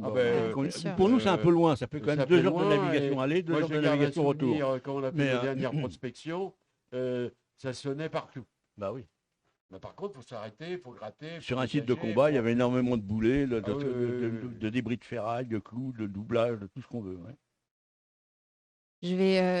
On va peut-être continuer à parler de la restauration, puisque là, c'est vrai que ça fait quand même... complètement. Justement, parce que c'est dans la suite logique, et vous avez parlé notamment de remonter ces objets, etc. Il y a une petite question aussi que je me pose. Est-ce qu'il y a des dispositions particulières en fonction de la matière des objets, dans la manière dont on remonte? Peut-être que vous avez... Je ne sais pas si Est-ce qu'il faut faire attention d'une manière ou d'une autre pour préserver? Bien sûr, il faut faire attention. En fin de compte, les objets au fond de la mer ont un état d'équilibre avec leur milieu. À partir du moment où on les ressort, cet état d'équilibre se rompt. Donc il faut essayer de retrouver cet équilibre plus ou moins. Donc les pièces, il faut les immerger. Alors c'est assez facile pour des pièces, je dirais, de petite taille, mais pour des canons ou des ancres, il faut les conserver humides. Je dirais la règle, il ne faut pas que les pièces sèchent, que ce soit les pièces en métal ou même les pièces en matériaux organiques comme le bois par exemple. Si le bois sèche, c'est un petit peu comme une éponge qui sèche, les fibres du bois vont se rétracter. Et par contre, les pièces métalliques, si elles sèchent, le sel va cristalliser. En cristallisant, il va faire exploser la surface de l'objet. Donc, on perd toutes les informations, comme les inscriptions, les armoiries, etc. etc. Les objets, je dirais, les grands objets ferreux tels que les ancres et puis les canons au fond de la mer vont se recouvrir d'une gangue. Donc une gangue, c'est un composé minéral qui va se fermer grâce à l'action des bactéries sous-marines. Et cette gangue, elle a un petit peu les caractéristiques du béton. Ça peut faire de 5 à 50 cm d'épaisseur, hein, ça dépend de la profondeur, de la luminosité, de la température, etc., etc. Donc il faut garder cette gangue, parce que cette gangue, en fin de compte, joue le rôle d'une carapace protectrice vis-à-vis des échanges du milieu extérieur, vis-à-vis de l'assèchement et aussi vis-à-vis des chocs éventuels. Il faut après que l'objet arrive au laboratoire le plus vite possible. Et arrivé au laboratoire, on le photographie et on l'immerge déjà dans un bain d'eau pour que la pièce ne sèche pas et retrouve un petit peu, je dirais, les conditions qu'elle avait quand elle était au fond de la mer. Ensuite, c'est le traitement qui va démarrer. Donc le traitement, la première chose, ça va être enlever cette gangue. Donc sur les matériaux ferreux, on enlève cette gangue par électrolyse. C'est-à-dire que pour avoir une électrolyse, en fait, il faut un pôle plus et un pôle moins pour avoir un courant électrique. Le pôle moins, là, c'est l'objet. Le pôle plus, c'est un grillage en inox qui suit l'objet mais sans le toucher. Et tout ça dans un liquide, en fin de compte, qui permet d'une part le passage du courant électrique et d'autre part, si jamais on a rupture du champ électrique, c'est-à-dire une panne de courant ou le générateur qui tombe en panne, et l'objet, même s'il est gorgé de sel, dans ce liquide, il est protégé. Voilà. Donc alors, l'électrolyse, en fin de compte, va avoir pour effet, je dirais, de créer des bulles, et ces bulles, petit à petit, vont soulever les concrétions. Donc au bout de 3-4 mois de traitement, on va avoir des fissures apparaître dans les concrétions. On sort l'objet, on écarte les fissures au burin et au marteau, et comme ça, on dégangue, on déconcrétionne les objets de cette manière-là, ce qui permet de garder la peau de l'objet, la surface d'origine qui détient toutes les informations. Voilà. Et ça arrive parfois que l'objet il détériore parce que... Mais bien sûr, ça peut arriver par exemple qu'un objet arrive au laboratoire et qu'en fin de compte, sous la gangue, l'objet a complètement disparu par corrosion. Mais ça, on le vérifie quand même avant. Et soit en faisant une radiographie ou soit en faisant des sondages. Et si la gangue est vide, en fait, là, on va se servir de la gangue comme moule. C'est-à-dire qu'on va mettre de la résine et on va retrouver la forme de l'objet comme ça. Et ça vous permet quand même de retracer de retrouver l'objet et bien souvent les informations que la surface peut détenir. Une fois qu'on a enlevé la gangue, ensuite il faut dessaler l'objet. Il faut enlever tous les sels qui sont présents dans les produits de corrosion. On le fait aussi par électrolyse. Là, c'est un traitement de longue haleine en fait. On est obligé d'aller doucement parce que les bulles qui sont utiles pour le dégangage là peuvent être destructrices. Si l'objet est endommagé, il faut quand même... Un naufrage, c'est toujours contraignant, je dirais, pour les objets, c'est violent. Donc les objets, ce sont des objets archéologiques. Ils ont dû subir des dommages pendant le naufrage, des fissures. Si les bulles sont trop importantes, on peut écarter les fissures et endommager les objets. Donc là, il faut aller doucement. Voilà. C'est pour ça que les traitements de dessalement prennent du temps. Voilà. Ça prend à peu près maximum. Là, maintenant, avec les nouveaux procédés qu'on a, il faut tabler sur 2-3 ans à peu près. Oui, quand même, c'est quand même plusieurs années. Ensuite, c'est la restauration. C'est-à-dire qu'une fois que l'objet est dessalé, là, il peut rester à l'air, il est stable, je dirais, il peut rester à l'air sans dommage. Et là, on restaure. S'il faut combler une lacune, recoller un morceau, refaire une partie, là, on le fait à ce moment-là. Voilà. Et ensuite, on met les protections. Et les protections vont être variables suivant le lieu d'exposition de l'objet. Si c'est en intérieur ou si c'est en extérieur. Voilà. Et pour des objets, alors je sais qu'on a parlé de ça, par exemple, vous avez retrouvé des bois de navire, de la charpente de navire, si je ne dis pas de bêtises. comment ça se passe pour ce type de matériau qu'un bois le bois, enfin, on le sait en archéologie, ça disparaît Alors, très vite. pour le bois, je dirais que le bois, bien souvent, quand il traverse les siècles, voire les millénaires, en fin de compte, c'est parce qu'il est gorgé d'eau. Donc, je dirais, l'eau, en fin de compte, joue un rôle mécanique de maintien du bois, je dirais. Si on enlève l'eau, il sèche. Voilà. Un petit peu, je prenais l'image de l'éponge tout à l'heure. Alors, quand l'objet arrive au laboratoire, quand l'objet en bois arrive au laboratoire, pareil, il ne faut surtout pas qu'il sèche. Ensuite, on le met dans des bains de résine. On commence à des faibles concentrations, de l'ordre de 5%. On arrête à peu près à 25-30%. Il y a suffisamment de résine dans les vaisseaux. Ensuite, on sèche. Alors, le procédé de séchage, c'est un procédé qui est doux. On le fait par lyophilisation. C'est-à-dire qu'en fait, on va congeler l'objet. On va le congeler à des températures de l'ordre de moins 40. Et ensuite, on va diminuer la pression. C'est-à-dire qu'on va arriver à on fait un vide, en fait, un vide assez poussé. Et la glace va se transformer en vapeur d'eau sans passer par l'état liquide. Et là, c'est une méthode douce qui est peu contraignante pour les vaisseaux du bois. Donc, on arrive comme ça à maintenir, je dirais, l'objet dans son intégralité. Pardon. Voilà. Et ensuite, on restaure aussi. Voilà. Et donc cette partie restauration, alors quand vous parliez des 2-3 ans, c'est avec la partie restauration ou c'est juste... Alors les 2-3 ans, c'est pour des objets, je dirais, tels que des ancres ou surtout des canons. Ouais. Autrement, pour des objets en bois, c'est de l'ordre d'un an, 1 an et demi. D'accord. Voilà. Et donc après ces objets, qu'est-ce qu'on en fait? J'imagine on les étudie. Voilà. Alors les objets après, je dirais, on les donne on les restitue aux archéologues, aux historiens. Qui vont les étudier, qui vont permettre aussi des publications, les rapports de fouilles, etc. Et ensuite, bien souvent, c'est destiné au musée. Voilà. Oui, c'est vrai que une fois l'étude de l'objet faite par l'inventeur, le découvreur par l'archéologue, ensuite le drasme confie l'objet à un musée par dévolution. Donc là, c'est pareil, là, il y a des traces écrites parce qu'effectivement, il faut que l'objet soit confié dans certaines circonstances pour un certain usage. Tout ça, c'est largement programmé dans les dévolutions du drasme. Mais ça se fait, quand il s'agit d'un musée, ça se fait assez facilement quand même. Hein.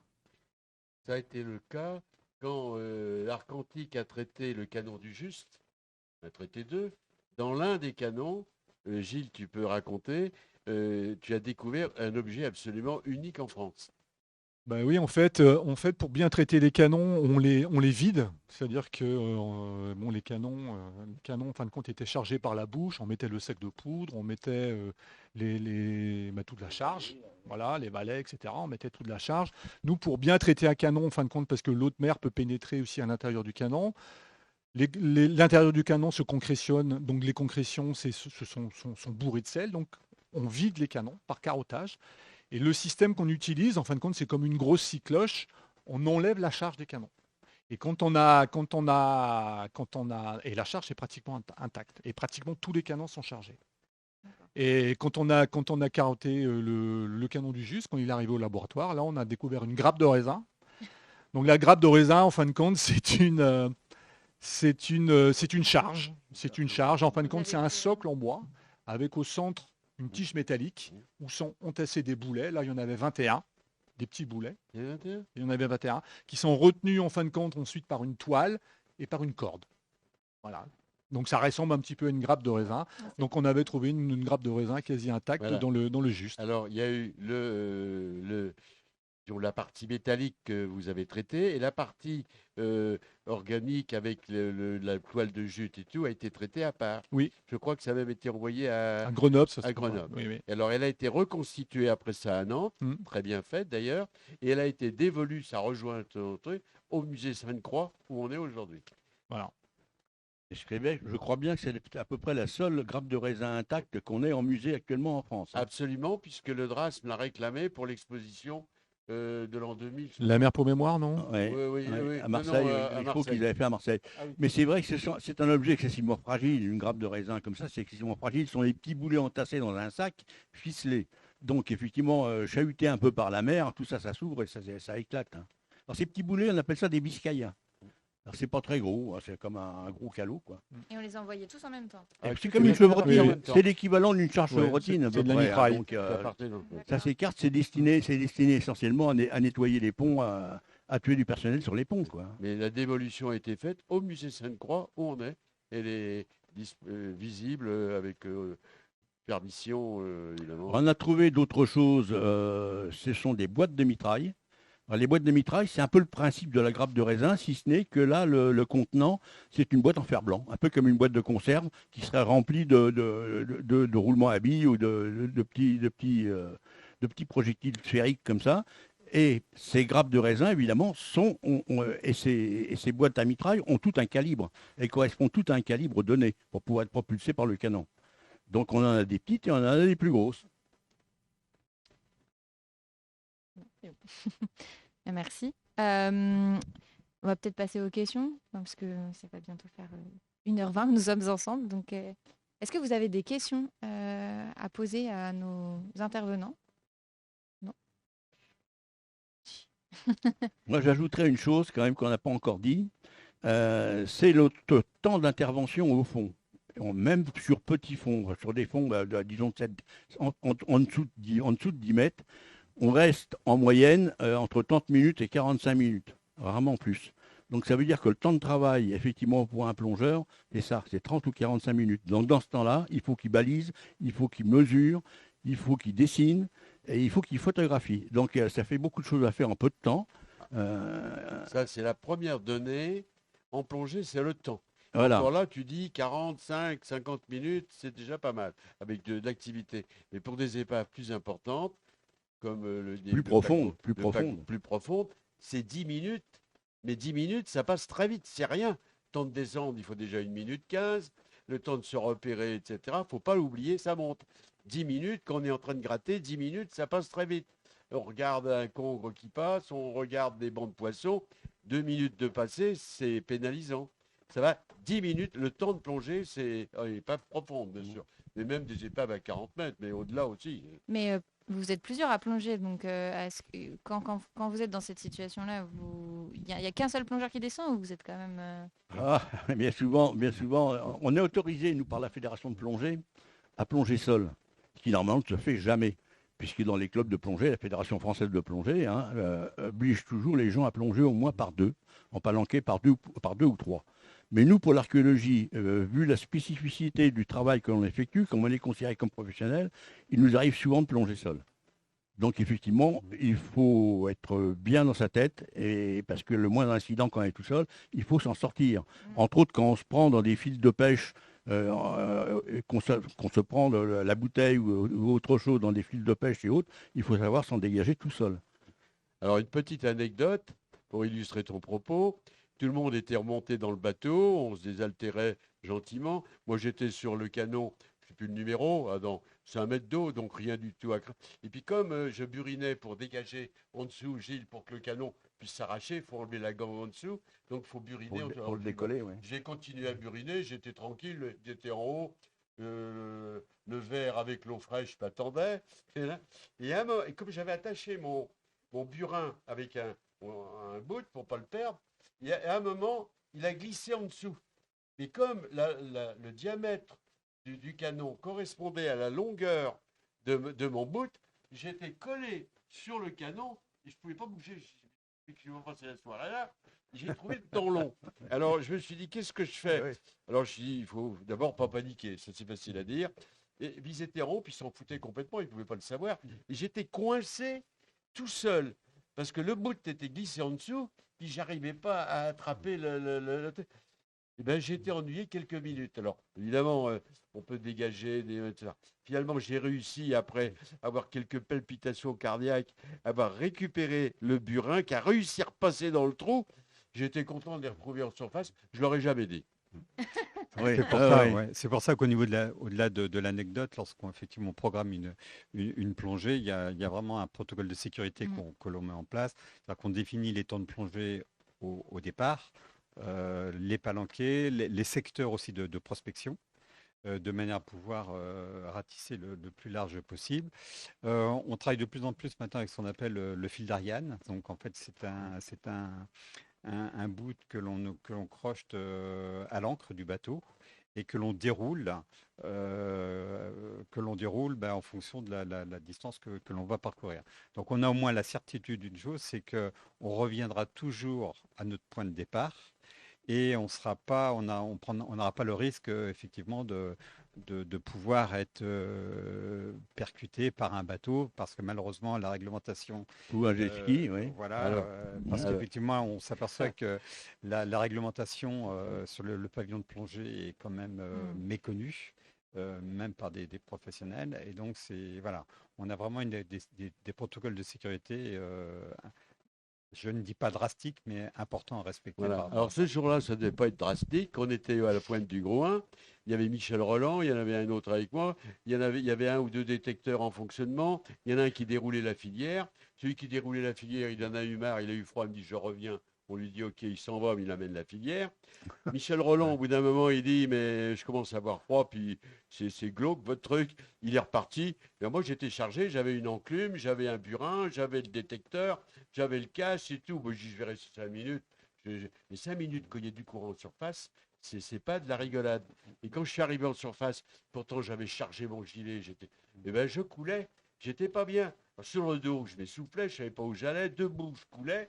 Et heureusement, vous êtes venu me chercher. Comme quoi que la sécurité est importante. Sécurité au fond, sécurité en surface. Et vous êtes en train de nous dire qu'il vous est arrivé quand même pas mal d'années Ah oui, de oui. péripéties. Si, il nous en est arrivé pas mal, mais On en a en vu pas 20 ans, mal, mais moi je dis ce qu'ils n'osent pas dire. Vous en 20 comprenez. ans. Ils en ont vécu bien pire que moi. C'est un métier dangereux. Mais non, oui, voilà, il y a Il y a des risques quand même. On a même vu des fois où on a interdit les plongées parce qu'il y avait trop de courant à la pointe du Groin. Ouais. Souviens-toi.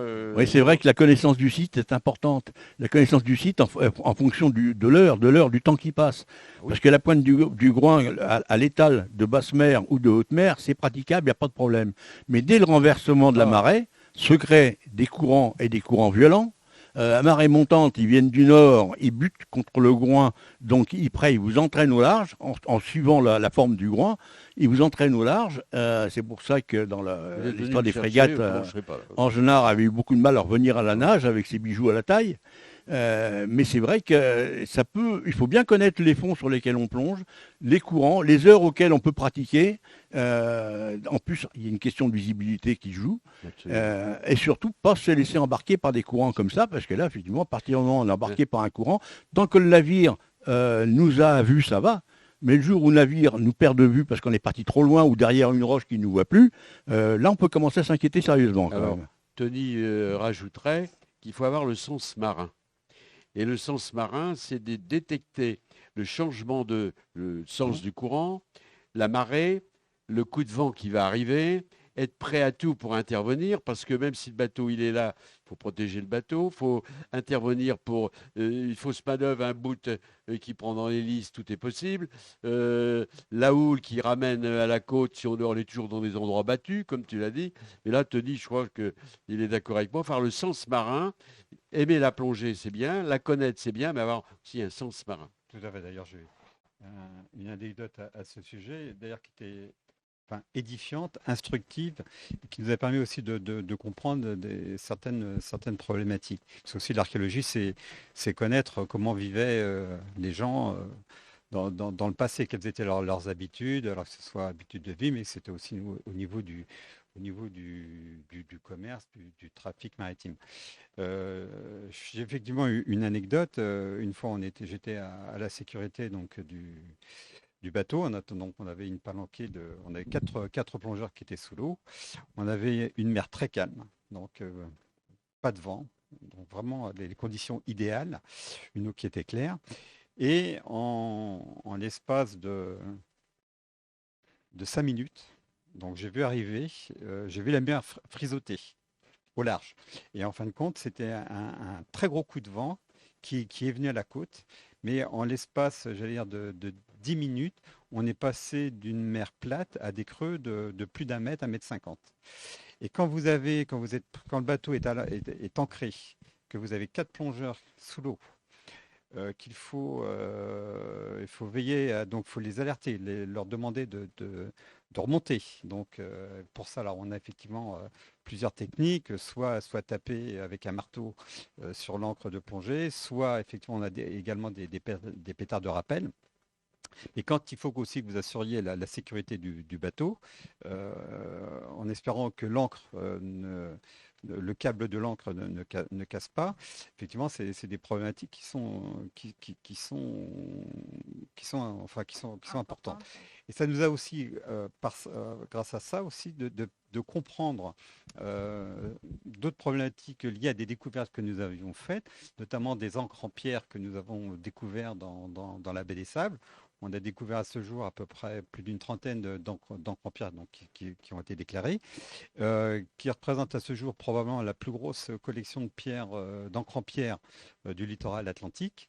Et on avait du mal à comprendre pourquoi autant d'encre en pierre dans un endroit géographiquement très, très restreint. Et on s'est aperçu qu'effectivement, avec des coups de vent comme ça qui pouvaient arriver très très rapidement, les bateaux, pour pas chasser à la côte, pour ne pas s'échouer, préféraient couper leur câble et repartir au large. Et on a eu pendant un certain temps du mal à comprendre pourquoi effectivement on trouvait autant d'encre sans avoir d'explication particulière par rapport à ça. Et c'est après avoir vécu effectivement ce problème qu'on en a déduit effectivement un certain nombre d'hypothèses qui a priori semblent probantes, même si on n'a pas effectivement, il peut toujours y avoir une marge d'erreur dans l'analyse ou l'interprétation que l'on peut faire. À travers l'histoire, les Sables d'Olonne n'étaient pas un port, c'était un abri. Et même quand il est devenu port de pêche, etc., les marins, quand il y avait du gros temps, ils préféraient descendre sur les Pertuis que de virer sur la côte des Sables d'Olonne. Et c'est le cas de plusieurs naufrages, tout. Parce que l'entrée des sables est assez compliquée quand il y a du mauvais temps. D'ailleurs, il y a eu plein d'accidents sur le fameux plateau du Nouk, que tout le monde connaît au Sables d'Olonne, qui est marqué par 2 bouées, où tous les navigateurs doivent contourner ce site. Parce que les roches émergent à 3 mètres sous la surface. Quand il y a du mauvais temps, c'est des montagnes d'eau qui déferlent. Et malheureusement, il y a des jours, les gens sont partis essayer un bateau. Il y a nombre de naufrages qui ont eu lieu sur le plateau du Nouk. Parce que précisément, les Sables d'Olonne allaient toujours à travers l'histoire. Ce n'était pas considéré comme un port, un abri. Ce n'est pas la même chose. D'où l'histoire des pierres. Mais souvent, même les marins aujourd'hui, il y a vraiment du gros mauvais temps, ils préfèrent être au large et diriger sur les Pertuis. On va peut-être bientôt conclure puisque ça fait 1h30. Je voulais juste une question un peu globale. Comment on fait maintenant comment on fait pour porter justement ces sujets-là? Comment on fait pour donner envie aux plus jeunes, aux prochaines générations de s'engager pour faire de l'archéologie sous-marine, pour partager, faire ce que vous faites et puis du coup être la prochaine génération qui continuera à faire l'histoire et à découvrir l'histoire et à travailler sur l'histoire de notre pays, de notre culture, etc. En ce qui concerne le grand public, effectivement, on a fait des projections, on fait des conférences, on fait des expositions des pièces qu'on trouve effectivement au fond de la mer. Ça, c'est pour le grand public. Pour maintenant les plongeurs, on essaye de leur faire des formations. Dans leur club, on essaye de leur faire des formations à l'archéologie avec les différents niveaux qui existent dans la fédération de plongée. Et enfin, en dernier recours, ma foi, il y a des bouquins, les livres. Michel en a écrit pas mal, moi j'en ai écrit aussi quelques-uns qui concernent l'archéologie. Et à travers ces livres, effectivement, on espère pouvoir intéresser les gens à la découverte de leur histoire, parce que là on s'occupe surtout de l'histoire des Sables d'Olonne et de la côte, je dirais de Saint-Gilles à la Pointe, à la Tranche, quoi. Toute cette zone de côte qui est très très riche effectivement en histoire. Et on travaille actuellement là-dessus. Et donc, on a des bouquins. Bon, ceux qui seront intéressés, vous trouverez des ouvrages qu'on a rédigés, qu'on a écrits sur la Pointe du Groin, sur la Cybèle, voilà. une épave à Noirmoutier, par exemple. Je ne sais pas si on voit sur le... Du coup, ça, c'est récent. C'est tout juste sorti. C'est sort des presses. Ouais. Ça sort des presses. Il y en a un qui va sortir. Ah oui, qui est très intéressant. On va l'acheter, tout le monde va l'acheter. Je me rapproche. Je vais le montrer. Tout le monde va l'acheter. C'est vrai qu'à travers ces lectures, on voit à la fois le travail qu'on a fait au fond, mais également toutes les recherches qu'on a faites en archive et les conclusions auxquelles on est arrivé. Il est très bien, très Ça, bien. c'est important. Ton ouvrage, C'est très bien, important toi. parce que comme ça, la mémoire ne se perd pas. Voilà. Parce qu'on Voilà. est quand même des gardiens de la mémoire quelque Voilà. part. Donc, et je ne sais plus qui avait dit ça, mais la mer, c'est le plus grand musée du monde. Voilà. C'est là où il y a le plus de choses encore non découvertes. C'est au Carré fond. qui a dit ça, je crois. C'est ça. Et c'est vrai que c'est très vrai, parce qu'au fur et à mesure qu'on plonge, on trouve toujours de nouvelles choses, de nouvelles sources d'intérêt. Et qui pour nous, bon, c'est vrai que la simple découverte d'un objet quelque part va nous amener à faire des recherches en archives et dans l'histoire. Et je crois aussi que le laboratoire quantique ouvre ses portes pour parfois dans le cadre d'événements. Oui, tout à fait. Ceux qui veulent restaurer, On accueille beaucoup de scolaires, que ce soit pour des stagiaires, pour des stages 3e par exemple. On est ouvert pour la journée du patrimoine. On est aussi ouvert pour les journées de l'archéologie. Et voilà, donc oui.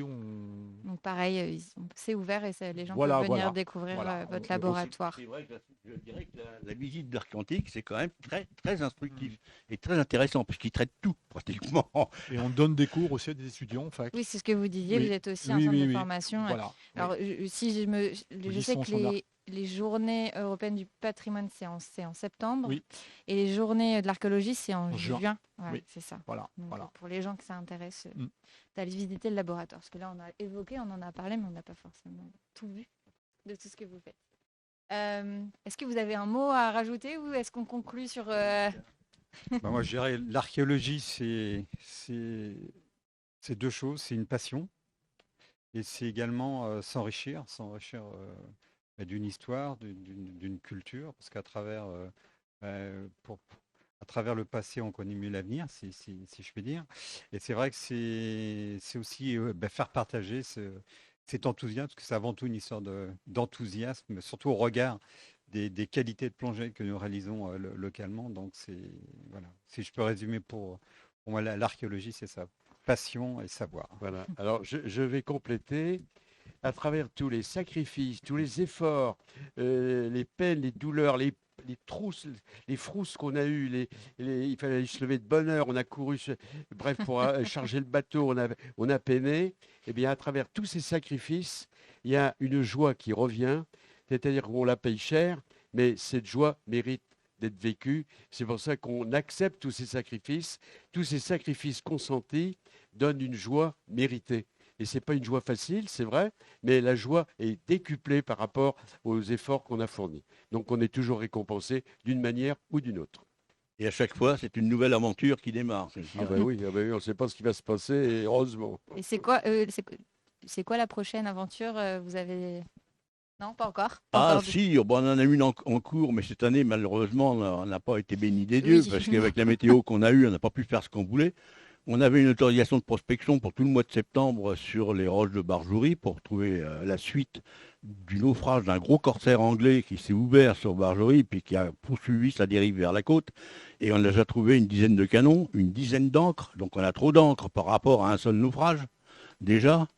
Donc on suppose qu'il y a à la fois un naufrage anglais et peut-être un naufrage français peut-être plus petit par-dessus.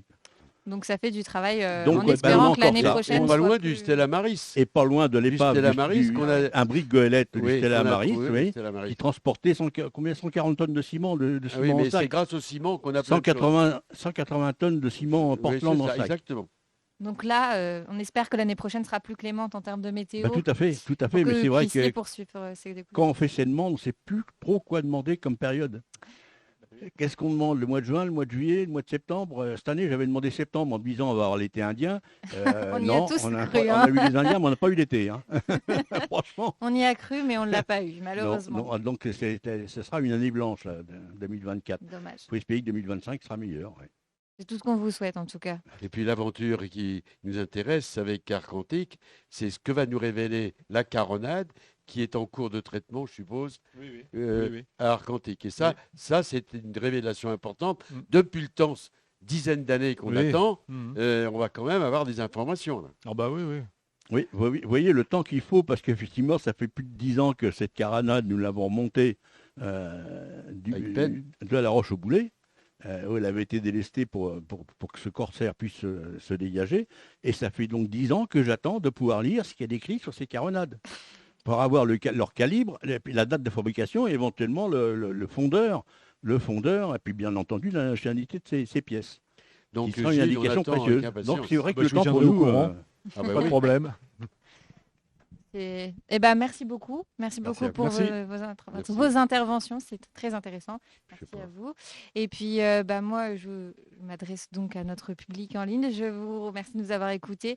Et nous, on se retrouve mercredi pour une émission avec Héloïse Chauchois. Donc, toute notre programmation est en ligne sur notre site. Merci. Merci.